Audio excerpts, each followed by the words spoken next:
Hello guys, welcome back again to my YouTube channel The Lady Saga. If you guys don't know me, I am Megha and I hope you all are doing great. So guys, in today's video we are going to discuss the health insurance scheme in TCS, which is famous by its name कि cashless facility क्या होती है TCS में. And without wasting any time, let's get started. So guys, in today's video we are going to discuss how to get your treatment done in any hospital without making any payment. आप एक पैसा दिए बिना भी किसी भी hospital में अपना कंप्लीट ट्रीटमेंट करा सकते हैं. तो इस वीडियो में हम सब कुछ डिस्कस करने वाले हैं कि वो कैसे. Basically this video is for the people जो कि TCS में काम कर रहे हैं, बट अगर आप किसी और कंपनी में भी जॉब कर रहे हैं तो भी आप ये वीडियो देख सकते हैं. बिकॉज जो एक कंपनी टू दूसरी कंपनी जो भी हेल्थ इंश्योरेंस स्कीम है वो स्लाइटली वेरी करती है, बहुत ज्यादा मेजर डिफरेंस नहीं होता है. सो सबसे पहले हम डिस्कस करते हैं कि कैशलेस फैसिलिटी होती क्या है, इसका मतलब क्या होता है. कैशलेस फैसिलिटी का मतलब ये होता है, आपको नाम से ही पता चल रहा होगा, कैशलेस मतलब आपको एक पैसा एक भी कैश पेमेंट करने की कोई जरूरत नहीं है. सपोज हम बीमार हो जाते हैं एंड अगर उस केस में आप हॉस्पिटलाइज हो जाते हैं तो आपको उस केस में हॉस्पिटल में कोई भी पेमेंट नहीं करनी होगी एंड बिना कोई पेमेंट करे आप अपना ट्रीटमेंट करवा सकते हैं. जो भी इंडिविजुअल इंश्योरेंस स्कीम के अंडर कवर होगा उसे एक पैसे की भी पेमेंट नहीं करनी होगी, वो अपना सारा का सारा ट्रीटमेंट हॉस्पिटल से करा सकता है without making even a single penny payment. अब हम डिस्कस करते हैं कि हॉस्पिटलाइजेशन कितने तरह की होती है एंड किस किस केस में आप अपनी इंश्योरेंस फैसिलिटी को यूज कर सकते हैं. 3 तरह की हॉस्पिटलाइजेशन होती हैं. एक होती है आपकी इमरजेंसी हॉस्पिटलाइजेशन, दूसरी होती है आपकी कैशलेस हॉस्पिटलाइजेशन एंड जो तीसरी होती है वो होती है आपकी नेटवर्क हॉस्पिटलाइजेशन. तो हम इन तीनों को डिस्कस करते हैं वन बाय वन. सबसे पहले हम डिस्कस करते हैं emergency hospitalisation. As a name suggest कि किसी भी इमरजेंसी के केस में आपको हॉस्पिटलाइज किया जाए. सपोज आपका एक्सीडेंट हो जाए, आपको हार्ट अटैक आ जाए, आपको कोई ट्रॉमा आ जाए, तो कोई भी इमरजेंसी के केस में अगर आपको हॉस्पिटलाइज किया जाता है उसको हम कैटेगराइज करते हैं अंडर इमरजेंसी हॉस्पिटलाइजेशन. अब डिस्कस करते हैं कि कैशलेस हॉस्पिटलाइजेशन क्या होती है. कैशलेस हॉस्पिटलाइजेशन के केस में आपकी प्री प्लान हॉस्पिटलाइजेशन होती है. आपके पास एक प्रॉपर टाइम होता है अपनी हॉस्पिटलाइजेशन को प्लान करने का. आई मीन टू से कि आपके पास 48 आवर्स से पहले 48 आवर्स पहले आपकी हॉस्पिटलाइजेशन वो प्लान्ड होती है एंड वो अप्रूव्ड होती है. सो इन केस ऑफ एम्प्लॉयज जो कि TCS में काम कर रहे हैं, तो TCS ने एक पोर्टल बना रखा है जितने भी उनके employees under health insurance scheme register हैं, जिसे हम बोलते हैं मेडीबडी. उस मेडीबडी पोर्टल पर जाकर आप वहां पे रजिस्टर कर सकते हैं एंड अपनी हॉस्पिटलाइजेशन अप्रूव करा सकते हैं. आपको ये जो to avail the cashless facility, आपको ये हॉस्पिटलाइजेशन 48 आवर्स पहले अप्रूव करवानी पड़ेगी. अब कौन सी हॉस्पिटलाइजेशन प्री अप्रूव्ड होती है. सपोज आपको कोई अपनी सर्जरी करानी है, आपको अपना आईज का लेजर ऑपरेशन कराना है, तो it is a pre approved, आप ये पहले प्लान कर सकते हैं. सपोज नी जॉइंट रिप्लेसमेंट है, ये एक प्री अप्रूव्ड कैटेगरी में आती है. अब डिस्कस करते हैं नेटवर्क हॉस्पिटलाइजेशन क्या होती है. नेटवर्क मतलब एक जाल हॉस्पिटल्स का.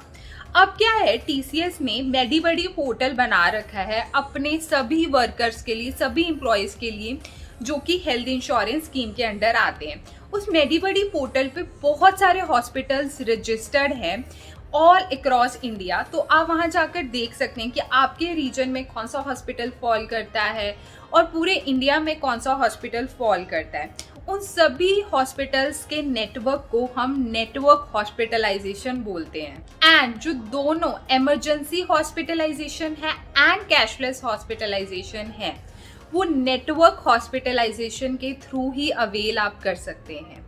मतलब जो हॉस्पिटल्स मेडीबडी पोर्टल के अंडर रजिस्टर है, अगर आप उन्हीं हॉस्पिटल से अपना ट्रीटमेंट करा रहे हैं तो ये आप कैशलेस फैसिलिटी अवेल कर सकते हैं, अदरवाइज नहीं। इस केस में आई वुड सजेस्ट कि आप मेडीबडी पोर्टल पे विजिट कीजिए, उन सभी हॉस्पिटल्स की लिस्ट चेक करिए जो कि मेडीबडी पोर्टल पे रजिस्टर्ड हैं, एंड आपके एरिया में जो हॉस्पिटल्स पढ़ते हैं आप उन हॉस्पिटल्स से ही अपना ट्रीटमेंट कराएं। अब इमरजेंसी हॉस्पिटलाइजेशन के केस में क्या प्रोसेस है कैशलेस फैसिलिटी का, लेट्स डिस्कस दैट। सबसे पहले आप अपना इंश्योरेंस ई कार्ड हॉस्पिटल के डेस्क पे सबमिट करेंगे किसी भी गवर्नमेंट आईडी प्रूफ के साथ, या अपनी टीसीएस के आईडी कार्ड के साथ भी सबमिट कर सकते हैं at insurance kiosk in the hospital. अगर आपके पास फिजिकल कार्ड नहीं है तो उस केस में भी आप अपना ई कार्ड डाउनलोड कर सकते हैं अपने इंश्योरेंस पोर्टल से by clicking the E card tab. फिर आपको एक प्री ऑथराइजेशन फॉर्म फिल करना होगा जो कि आपको हॉस्पिटल से मिलेगा, जिसमें आपके सिग्नेचर्स होंगे, जो डॉक्टर आपका ट्रीटमेंट कर रहा है उसके सिग्नेचर होंगे एंड हॉस्पिटल के होंगे।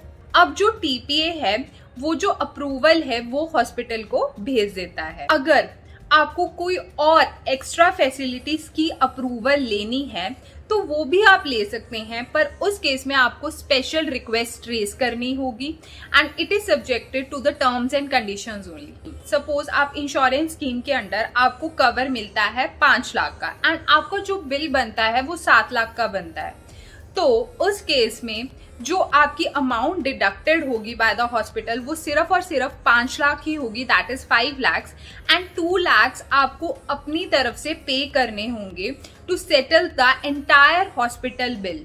अब जितने भी नॉन मेडिकल एक्सपेंसेस होंगे उसका भी खर्चा आपको ही देना होगा in case of the treatment, जैसे कि सर्जिकल ग्लव्स की बात की जाए, हैंड सैनिटाइजर्स की बात की जाए, या कोई भी नॉन मेडिकल एक्सपेंस की हम बात करें, आपको ये सारी पेमेंट बिफोर डिस्चार्ज करनी होगी। अब जब आपका डिस्चार्ज हो रहा हो, at the time of discharge आप कुछ बातों का ध्यान रखें। वो क्या है कि आप ध्यान रखें कि आप जितनी भी ओरिजिनल बिल्स हैं उनको प्रॉपरली चेक करें एंड उनको प्रॉपरली साइन करें, एंड जो डिस्चार्ज समरी है आप उसको भी प्रॉपरली पढ़ लें एंड फिर ही साइन करें। घर जाते हुए carry a copy of the signed bill, discharge summary and all your investigation reports. ये आपके सिर्फ रेफरेंस के लिए है एंड फ्यूचर में भी आपको ये बहुत ज्यादा हेल्प करेगा इन केस आप कोई फर्दर ट्रीटमेंट कराते हैं। अब आपके इंश्योरेंस कैशलेस ई कार्ड में क्या होगा, जब भी कोई एम्प्लॉय हेल्थ इंश्योरेंस स्कीम के अंडर रजिस्टर होता है तो उसे क्या मिलता है, एक ई कार्ड मिलता है जिसे हम इंश्योरेंस कार्ड बोलते हैं। जैसे कि हमारा आईडी कार्ड होता है वैसे आपको कंपनी की तरफ से एक इंश्योरेंस कार्ड मिलता है। उस इंश्योरेंस कार्ड में आपका एम्प्लॉय नेम होता है, आपकी एम्प्लॉय आईडी होती है, आपका पॉलिसी स्टार्ट डेट होता है, एंड डेट होता है, डेट ऑफ बर्थ होता है, कौन कौन से जो लायबल हैं आपके फैमिली मेंबर्स उन सब के नाम रजिस्टर्ड होते हैं, कितने लायबल मेंबर्स को क्या कितने रूम्स अलॉट हो सकते हैं, वो सब मेंशन उस ई कार्ड के अंदर ही होता है। अब ये आप ई कार्ड कैसे डाउनलोड कर सकते हैं। अब जो भी एम्प्लॉयज टीसीएस में काम कर रहे हैं वो सबसे पहले तो अल्टीमेटिक्स में जाएं, वहां पे आप या तो सर्विस वाला ऑप्शन चूज करें या इंफ्रास्ट्रक्चर वाला ऑप्शन चूज करें। उस ऑप्शन को चूज करके आप वहां मेडीबडी पोर्टल में जाकर अपना ई कार्ड डाउनलोड कर सकते हैं। अब एक हेल्पलाइन नंबर भी टीसीएस के एम्प्लॉयज के लिए मिला है जो कि इस इंश्योरेंस स्कीम को अवेल कर रहे हैं। ये 24 आवर्स टोल फ्री नंबर है एंड ये टोल फ्री नंबर है 1800-208-1033। सपोज आपके इंश्योरेंस कार्ड पे आपकी फोटो नहीं है तो उस केस में क्या होगा, उस केस में आपको कोई भी एक्सेप्टेबल अपना गवर्नमेंट आईडी प्रूफ दिखाना होगा, जैसे कि Aadhaar card, PAN card, voter card, या आप अपना टीसीएस का आईडी कार्ड भी दिखा सकते हैं हॉस्पिटल पे to get the treatment done. ये जो इंश्योरेंस का आपको ई कार्ड मिलता है इट्स नॉन ट्रांसफरेबल, मतलब क्या है कि ये आप एक एम्प्लॉय से या एक जन से दूसरे जन के नाम पे नहीं ट्रांसफर कर सकते, एंड ये सिर्फ और सिर्फ कहाँ पे वैलिड होगा, जो हॉस्पिटल्स नेटवर्क हॉस्पिटलाइजेशन के अंडर आएंगे। तो वो सारी हॉस्पिटल्स के लिस्ट आप कहाँ पे चेक करेंगे, मेडीबडी पोर्टल पे। तो अगर उस मेडीबडी पोर्टल में आप जो हॉस्पिटल्स रजिस्टर हैं वहां से ट्रीटमेंट करा रहे हैं एंड आपने प्री अप्रूव्ड ट्रीटमेंट ले लिया है तो उसी केस के अंडर आपको कैशलेस फैसिलिटी मिलेगी, अदरवाइज नहीं। अगर आपको कोई भी लेटेस्ट अपडेट चाहिए हॉस्पिटल्स की लिस्ट के लिए तो आपको मैं एक साइट बताती हूँ, दैट इज www.mediassist.in। इस साइट पे आप विजिट करके उन सारी हॉस्पिटल्स की लिस्ट चेक कर सकते हैं। एंड ये जो वेबसाइट है ये मैं नीचे डिस्क्रिप्शन बॉक्स में भी अपडेट कर दूंगी। अब एक ध्यान रखने वाली बात क्या है कि एक नोटिस करने वाली क्या बात है, जो रूम रेंट एलिजिबिलिटी है फॉर द पेरेंट्स या फिर पेरेंट इन लॉ, तो सभी प्लान्स के लिए except that is platinum plus plan is entry level twin sharing AC, मतलब ट्विन शेयरिंग एसी रूम ही आपको मिलेगा। सिर्फ प्लैटिनम कार्ड होल्डर्स को ही इंडिविजुअल रूम्स अलॉट होंगे। अगर आप हायर रूम कैटेगरी ऑप्ट कर रहे हैं तो उस केस में आपको जो एक्स्ट्रा बिल पेमेंट होगा वो अपनी तरफ से पे करना पड़ेगा। सपोज जब आप कंपनी में काम कर रहे थे, आपने कंपनी ज्वाइन की थी, तब आप अनमैरिड थे एंड उसके बाद यू गेट मैरिड, तो आप अपने पेरेंट इन लॉ को भी रजिस्टर करना चाहते हैं अंडर दिस इंश्योरेंस फैसिलिटी, तो उस केस में it can take a 1 year waiting time. And for more details आप रेफर कर सकते हैं पॉलिसी कंडीशंस जो कि अल्टीमेटिक्स में अपडेटेड हैं। कैशलेस प्री ऑथराइजेशन रिक्वेस्ट के लिए या क्वेरीज के लिए you can write to cashless@mediassistindia.com। अगर तो आपकी हॉस्पिटलाइजेशन लेस देन 24 आवर्स है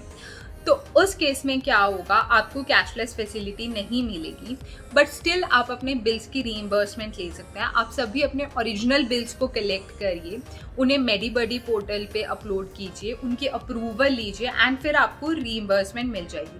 अगर आपके हॉस्पिटलाइजेशन मोर देन 24 आवर्स है तो उस केस में ही आप कैशलेस फैसिलिटी को अवेल कर सकते हैं। एंड जितने भी नंबर्स की आपको असिस्टेंस चाहिए वो सारे नंबर्स की लिस्ट, हेल्पलाइन नंबर्स के लिस्ट मैं नीचे डिस्क्रिप्शन बॉक्स में अपलोड कर दूंगी, तो आप वहां से जाके उन सभी नंबर्स को चेक कर सकते हैं जिनसे आप असिस्टेंट ले सकते हैं for further details. I hope ये वीडियो आपके लिए हेल्पफुल रहा हो। If you like this video please subscribe to my channel, hit the bell button for more such notifications and do press the like button. Till then bye bye, take care.